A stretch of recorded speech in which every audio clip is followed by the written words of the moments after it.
The Skunk Ladder by Patrick F. McManus. Illustrated by Richard Johnson. Question of the week. How can we find adventure in ordinary events? My friend Crazy Eddie Muldoon and I were sitting on the Muldoon corral fence one summer afternoon trying to think of something to do. This was shortly after I had nearly drowned in the creek while testing Eddie's deep-sea diving apparatus, and after we had crashed in our homemade plane during takeoff from the roof of the Muldoon barn, and after our submarine had failed to surface with us in the pond, but before Mr. Muldoon started being treated by old Doc Mosby for a mysterious nervous condition.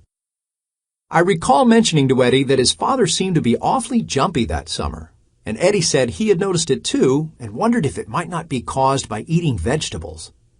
Even as we sat on the fence, Mr. Muldoon came by on his tractor and stopped to study us suspiciously. "What are you two up to now?" he demanded. "Nothing, Pa," Crazy Eddie said. "Just trying to think of something to do." Mr. Muldoon shuddered.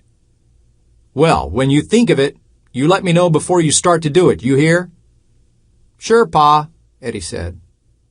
"I guess what we'll do is go dig in the dirt. We've been talking about doing that." "Okay," said Mr. Muldoon, shifting his tractor into gear. "Just don't build nothing." Then he drove off. "What kind of hole are we going to dig?" I asked Eddie. He stared off into space, his face enveloped in that dreamy expression that always accompanied one of his wondrous new ideas. "A big hole," he said. "A real big hole." Digging the hole occupied us for most of a week. One of the problems with digging a big hole is that it is difficult to know when it is big enough and deep enough. There are basically two kinds of holes dug in the ground. One, applied holes, such as for posts, wells, mines, etc., and two, holes for hole's sake. Eddie and I were digging one of the latter. Eventually, the hole was so deep we could barely heave shovelfuls of dirt up over its sides. At that point, Eddie judged it to be finished. Since Eddie had insisted that we keep the sides of the hole squared up, we had to pull ourselves out of it on a rope, one end of which was tied to a pile of stumps nearby. The stump pile also served to screen our digging activities from the view of Mr. Muldoon, who was cutting hay in a field on the far side of the farm. As Eddie often pointed out, any kind of engineering feat should be screened from the eyes of the engineer's parents. That way you could concentrate on your work and didn't have to be answering a lot of dumb questions all the time. We were immensely proud of the hole, and I still don't believe I've ever seen a nicer one. It was so nice, in fact, that Eddie abandoned his view of it as purely an aesthetically pleasing hole and began trying to think of it as practical.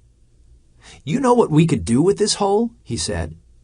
"We could make a wild animal trap out of it, like Frank Buck does in Africa. We could cover it up with branches and leaves and grass, and wild animals would come along and fall into it. Then we could tame them and teach them to do tricks." Eddie fairly glowed with enthusiasm as his idea began to take shape. "And then we could start our own circus," he went on. "We could charge people to see our animals do tricks. We might even get rich. Gosh, I bet we could catch a deer or an elk or a bear or a mountain lion or—" "One of your father's cows," I put in. Eddie's glow of enthusiasm faded. "Yeah," he said, "I never thought of that." Both of us stood there silently for a moment, thinking of Mr. Muldoon staring down into the hole at one of his milk cows.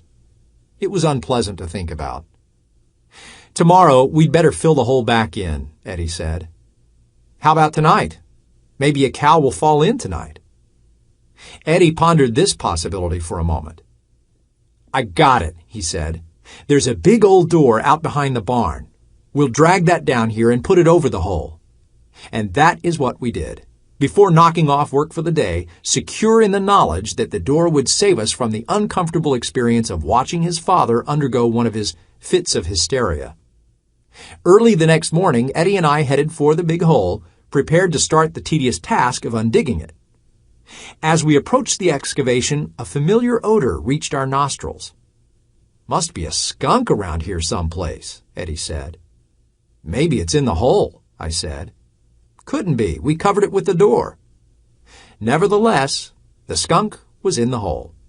He had apparently found an open space under the door, slipped in for a look around, and plummeted the 8 feet or more to the bottom of the hole. Oddly, he did not seem to be frightened of us. Even stranger, for we did not know that skunks were great diggers, he had hollowed out a huge cavern under one side in an attempt to dig his way out of the hole. "We can't fill in the hole with a skunk in there," I said. "How are we going to get him out?" "Maybe one of us could drop down in the hole, grab him real quick before he sprays, and then throw him out," Eddie said. "I'll yell real loud so he'll look at me and won't notice when you jump in and grab him, and—" "I don't like that idea," I said. "Think of something else." "I got it!" Eddie exclaimed, snapping his fingers. "We'll go up to my dad's shop and build a ladder. Then we'll stick it down the hole and hide someplace while he climbs the ladder. A skunk should be able to figure out how to climb a ladder." Eddie and I were working on the ladder when his father walked into the shop. "I thought I told you not to build anything," he growled. "What's that?" "Just a skunk ladder," Crazy Eddie said. "Oh," his father said. "Well, don't build nothing else unless you tell me first." Eddie and I went back out to the hole and stuck the ladder in it. The skunk showed no inclination to climb it, choosing instead to hide in the cavern it had hollowed out. Just then we heard Eddie's father yelling at us. "What did you mean, skunk ladder?" We peeked out around the stump pile, and there was Mr. Muldoon striding across the pasture toward us. "Quick," said Eddie, "help me put the door back over the hole." We threw the door over the hole, neatly hiding it from view. Before we could think of a good explanation for a big pile of dirt out in a corner of the pasture, Mr. Muldoon charged up. "Now what?" he cried. "Where did that dirt come from? What's my door doing out here?" He reached down and grabbed the edge of the door. "Stop, Pa, don't!" Eddie yelled, rushing forward. From that point on, the actions of the parties involved all blurred together. It is difficult to recall the exact sequence of action, but I will try. Mr. Muldoon grabbed the door and flipped it off the hole. Then he said, "Smells like a skunk," at which time he shot out of sight, leaving his straw hat suspended in the air for perhaps a quarter of a second. Later, I deduced that Mr. Muldoon had stepped on the edge of the hole beneath which the skunk had hollowed out its cavern. A cloud of dust puffed up out of the hole when Mr. Muldoon hit the bottom. Then he yelled several serious, colorful words with the word skunk mixed in with them. Next, there were a lot of earthy, scrabbling sounds, and Mr. Muldoon came clawing his way up the side of the hole, but the dirt gave way and he fell back in, saying something like, "Oof!" It is important, perhaps, to realize that all the activity so far had taken place in a span of no more than 4 seconds. Eddie had meanwhile charged forward, yelling, "Pa, Pa, don't hurt him!" He was standing at the top of the ladder when the skunk rushed up that contrivance and emerged from the cloud of dust. Startled and not wanting the skunk to reverse ends and spray him, Eddie grabbed the little animal by the head. The skunk started scratching and biting, so Eddie threw it back down in the hole, where its arrival was followed by a savage bellow from Mr. Muldoon, who, to our surprise, then came racing up the skunk ladder himself.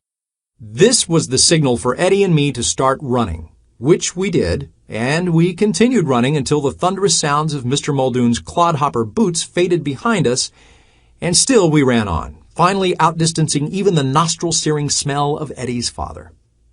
Eddie eventually made his way home and placed himself under the protective custody of his mother, until Mr. Muldoon's rage subsided into the odd little facial tic that was to remain with him for several months.